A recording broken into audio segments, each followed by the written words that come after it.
नमस्कार दोस्तों, कृष्णा क्लासेस में आपका बहुत बहुत स्वागत है। आज इस वीडियो में हम बीए 6th सेमेस्टर के पेपर फर्स्ट है हमारा Indian and new literatures in English. तो पेपर फर्स्ट के सेकंड यूनिट है पोइट्री। तो पोइट्री में से जयंत महापात्रा की पोएम है हंगर।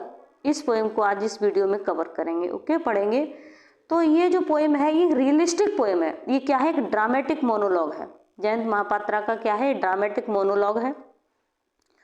और ये पोएम जयंत महापात्रा ने लिखी एक रियलिस्टिक पोएम है। समाज की कड़वी सच्चाई को शो करती है ये। आप इस पोएम को पढ़ेंगे तो आपको लगेगा कि क्या समाज में ऐसा भी होता है। समाज की ये कड़वी सच्चाई है इसमें। यह ऐसे गरीब व्यक्ति की कहानी है जिसकी आमदनी की कोई सर्टेनिटी नहीं होती कि वह पूरे दिन मेहनत करता है और शाम को उसे पेट भर भोजन मिल पाएगा या नहीं, यह भी उसको पता नहीं होता। जैसा कि ये पोएम का जो टाइटल है ना, ये कह रहा है हंगर। ये हंगर, ओके। तो हंगर मीन्स होती है भूख। तो इस पोएम में दो प्रकार की भूख बताई है जयंत महापात्रा ने। और भूख दो प्रकार की होती है। एक भूख वो कि एक गरीब की भूख, मतलब गरीबी की भूख, मतलब एक रोटी की भूख, एक गरीब व्यक्ति को रोटी की भूख। और दूसरी काम वासना की, रिच पर्सन होता है उसे काम वासना की भूख होती है। तो यह पोएम एक गरीब क्या क्या करने पर मजबूर हो जाता है। वह अपनी भूख के लिए, मतलब अपने रोजी रोटी के लिए अपनी बेटी का देह बाजार करता है एक फिशरमैन। और दूसरी ओर एक रिच पर्सन होता है जो काम वासना की भूख को शांत करने के लिए नई और सुंदर लड़कियों की सर्च में रहता है। तो इस पूरी पोएम में 3 पात्र हैं, 3 कैरेक्टर हैं। एक तो नैरेटर है। कौन है? एक नैरेटर है। दूसरा एक फिशरमैन है जो बेचारा गरीब बूढ़ा व्यक्ति है। और उसकी एक बेटी है 15 ईयर्स, टीन एज गर्ल। ठीक है, अब चलिए चलते हैं, इस पोएम को क्लियर करते हैं। इसके बाद इस पोएम के मैं ऑब्जेक्टिव टाइप क्वेश्चन एक वीडियो में दूंगी, दूसरे में तीसरी वीडियो में इस पोएम का क्रिटिकल एप्रिसिएशन दूंगी और जयंत महापात्रा पर आधारित क्वेश्चन दूंगी। 4-5 वीडियो बनाऊंगी इस पोएम की। ओके, तो चलिए चलते हैं। पहले हम पोइट्री सेक्शन क्लियर कर लेते हैं फर्स्ट पेपर का। तो पढ़ते हैं। It was hard to believe the flash was heavy on my back. तो यहाँ नरेटर है। नरेटर कौन? अपने अनुभव को बता रहा है। नरेटर यहाँ कह रहा है। तो नरेटर क्या कह रहा है? It was hard to believe, यह बहुत कठिन था। टू बिलीव, विश्वास करना। द फ्लैश मीन्स होता है मांस। मांस से मतलब है यहाँ बॉडी। यहाँ फ्लैश का सेंस है बॉडी से। हैवी मीन्स भारी थी। ऑन माई बैक, बैक से मतलब मेरे ऊपर। तो यह विश्वास करना बहुत कठिन था कि मेरा जो शरीर था, मेरी जो बॉडी थी, बहुत हैवी हो रही थी, बहुत भारी हो रही थी। तो ये कहानी जो है, मैं आपको थोड़ा सा हिंट देती हूँ। एक फिशरमैन होता है, नदी के किनारे उसकी झोंपड़ी होती है। वो अपने जाल से मछलियाँ पकड़ता है और वहीं पर एक नरेटर, एक स्ट्रेंज पर्सन आता है और उससे अपनी बेटी के लिए बात करता है। तो अब नरेटर क्या कह रहा है कि मेरे ऊपर मेरा शरीर इतना भारी था, इस बात को विश्वास, मतलब मेरा शरीर इतना भारी होता जा रहा था कि ये समझ पाना मुश्किल था। द फिशरमैन सेड, मछुआरे ने कहा। विल यू हैव हर, क्या तुम उसे पाना चाहोगे? केयरलेसली, मतलब मछुआरे ने मुझसे कहा। फिशरमैन सेड, मछुआरे ने मुझसे कहा। विल यू हैव हर, क्या तुम उससे मिलना चाहोगे, तुम उसे लेना, मतलब पाना चाहोगे? केयरलेसली, उसने केयरलेसली इस बात को कह दिया, मतलब यूं ही कह दिया जैसे कि उसके लिए बहुत बड़ी बात नहीं है। लेकिन अगर हम लोग देखें तो ये बहुत बड़ी बात है कि कोई व्यक्ति स्ट्रेंज व्यक्ति से कैसे कह देगा कि क्या तुम मेरी बेटी से मिलना चाहोगे। तो यूं ही उसने बोल दिया, trailing his nets and his nerves as though his birds sanctified the purpose with which he faced himself। तो ट्रेलिंग कर रहा था हिज नेट्स, अपने नेट को जिससे मछलियां पकड़ता है उस नेट को वो खींच रहा है, नदी से खींच रहा है, एंड हिज नर्व्स, और अपनी नर्व्स को खींचना। मतलब जब नेट भारी होता है जब उसे खींचोगे पानी से तो एकदम नर्व्स भी खींचती हैं, नर्व्स देखी होंगी वो भी इकट्ठी सी होती हैं। तो ट्रेलिंग का मतलब होता है समेटना या खींचना, ठीक है। तो अपने नेट को, जाल को समेट रहा है, खींच रहा है, और उसके साथ साथ उसकी नसें भी, अब बूढ़ा है उसकी नसें चमक रही हैं तो उसकी नर्व्स भी खिंच रही हैं, समेट रही हैं। एज दो, मानो के हिज वर्ड्स, उसके शब्द सैंक्टिफाइड कर रहे हैं। सैंक्टिफाइड से मतलब एक तरह से एक उद्देश्य को पूरा करना या मतलब पवित्र करना। द पर्पज विद विच, जिसके लिए ही फेस्ड हिमसेल्फ। तो ऐसा लग रहा है मानो के, एज दो, मानो के उसके शब्द उसके उद्देश्य को पूरा कर रहे हैं, विद विच, जिसका ही फेस्ड, वह सामना कर रहा है हिमसेल्फ।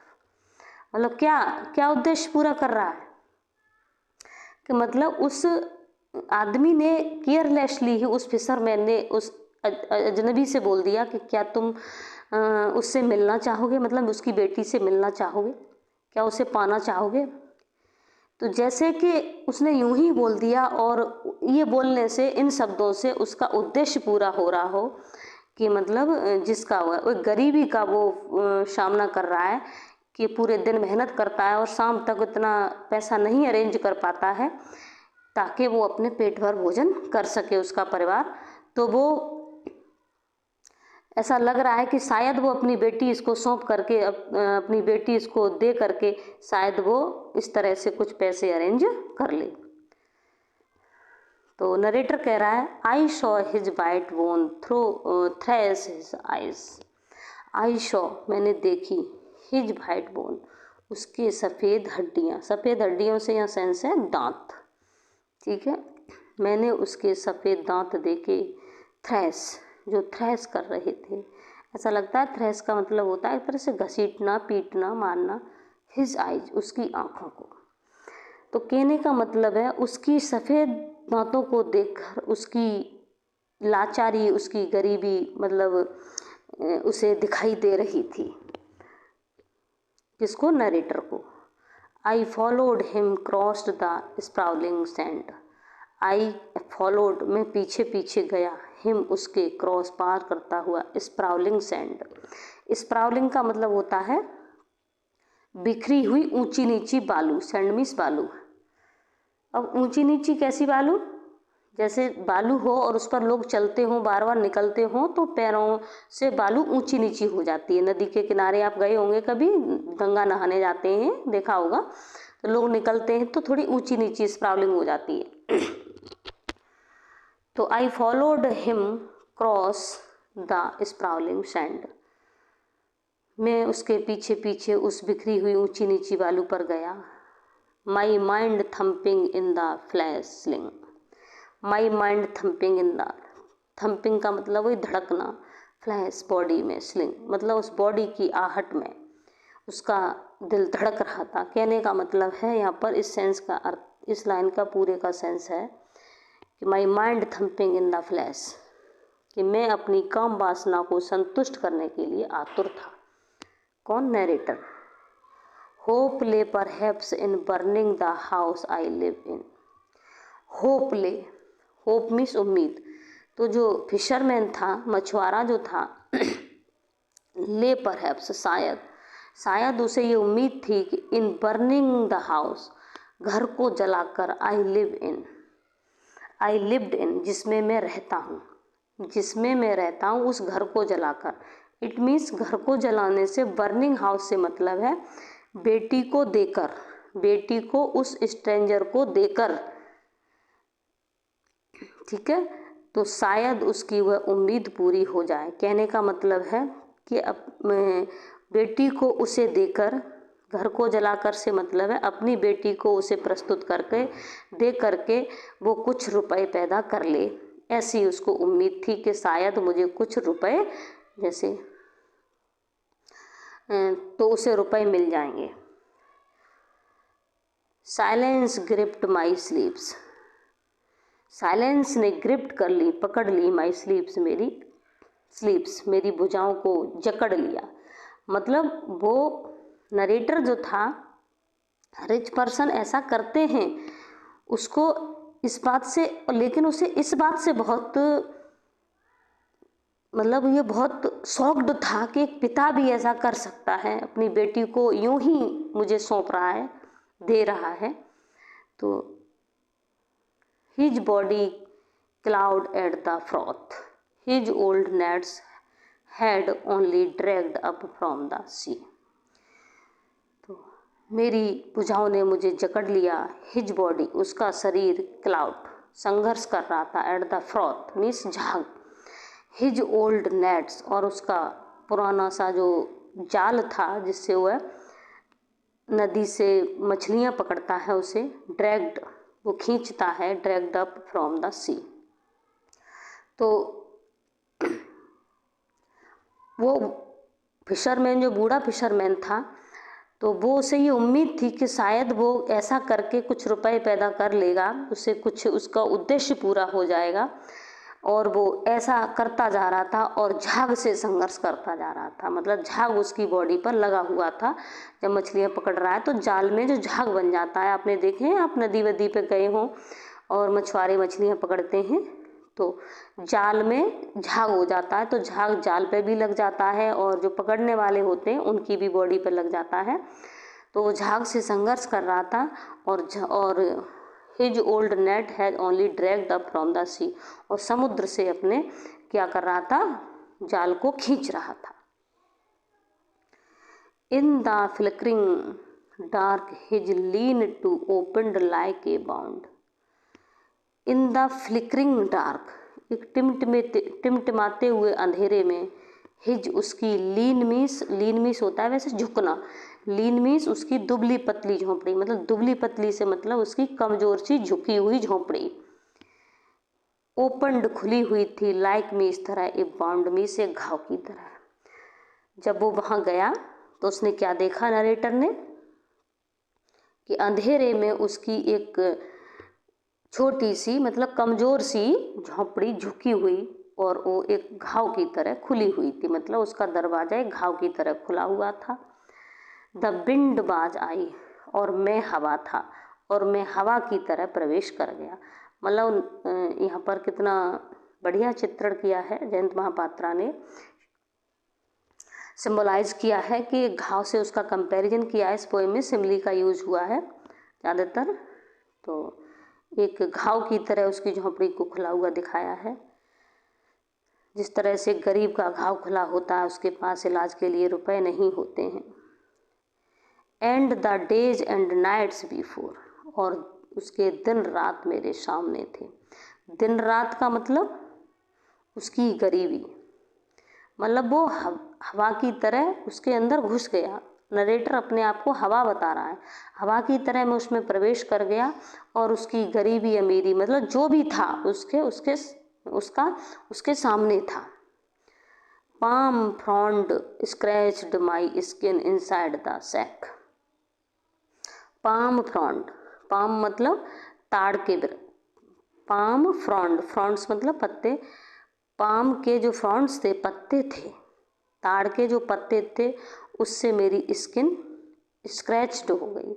जो झोंपड़ी बनी होती है पत्तों से, पूरे करकट से ही बना लेते हैं, तो उसमें ताड़ के पत्ते लगे हुए थे, तो उससे उसकी स्किन जो थी स्क्रैच्ड हो गई। इनसाइड द सेक, उस झोंपड़ी के अंदर। आगे देखेंगे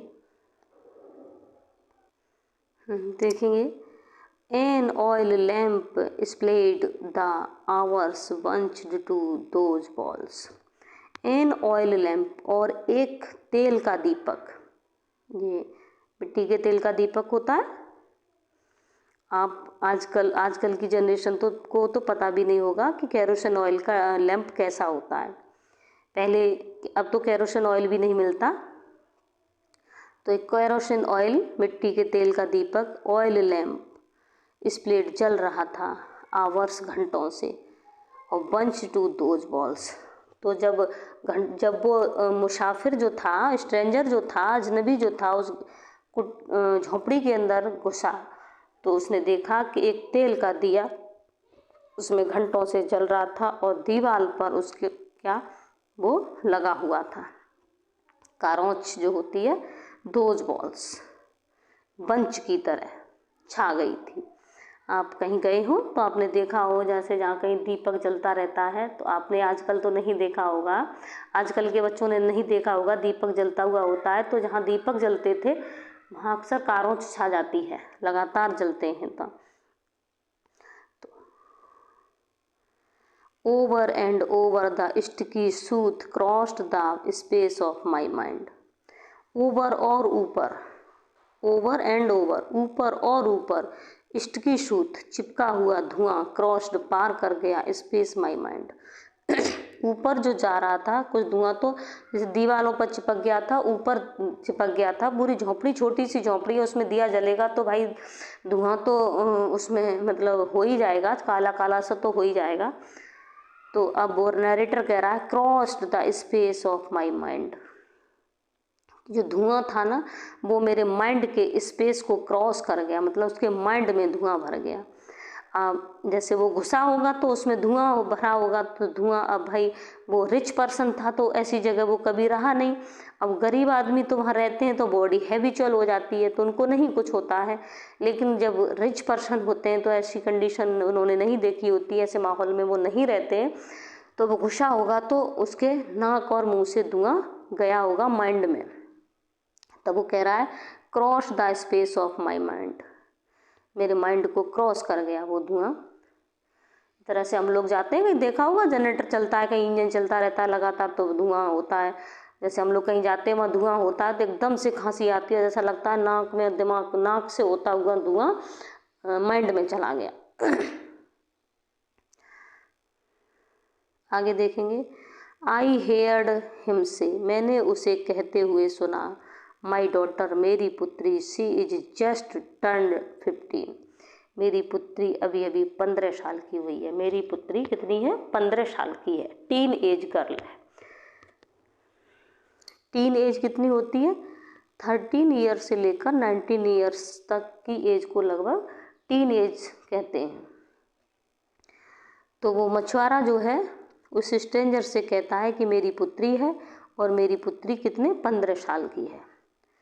फील हर, इसका अनुभव करो, आई शैल बैक सून, मैं शीघ्र वापस आऊँगा। ये मेरी पुत्री है, 15 साल की है, इसको फील करो, मैं अभी शीघ्र वापस आऊँगा। योर बस लीव एट 9, तुम्हारी बस 9 बजे छूट जाएगी। The sky fell on me, आकाश मेरे ऊपर था। एंड फादर्स एग्जॉस्टेड वाइल, और एक पिता की एग्जॉस्टेड वाइल थी। एग्जॉस्टेड मतलब थकी हुई, थकी हुई का मतलब घिसी पुटी जानी पुरानी, और वाइल का मतलब एक तरह से एक तरकीब। ये पिता की घिसी पुटी पुरानी तरकीब थी। और लॉन्ग एंड लीन, वो लड़की लंबी थी और पतली थी। हर years were cold as rubber, उसकी जो ईयर्स थी इतनी कोल्ड थी, एज रबर, एक रबर की तरह, मतलब वो लड़की जो थी रबर की तरह बिल्कुल ठंडी थी।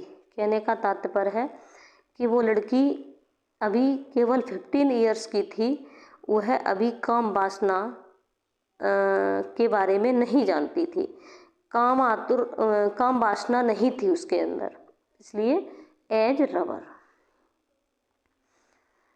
She opened her balmy legs wide, उसने अपनी कीड़े की तरह जो टांगें थीं वो वाइल्ड ओपन की। I felt the hunger there, मैंने वहाँ अपनी भूख को महसूस किया।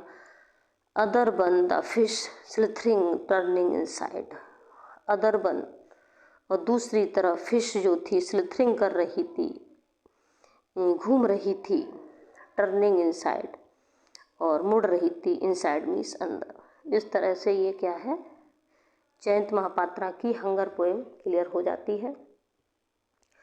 और अगले वीडियो में इसके बाद जो वीडियो दूंगी मैं उसमें इसके ऑब्जेक्टिव टाइप क्वेश्चन डालूंगी। ठीक है, थैंक यू। जय हिंद, जय भारत।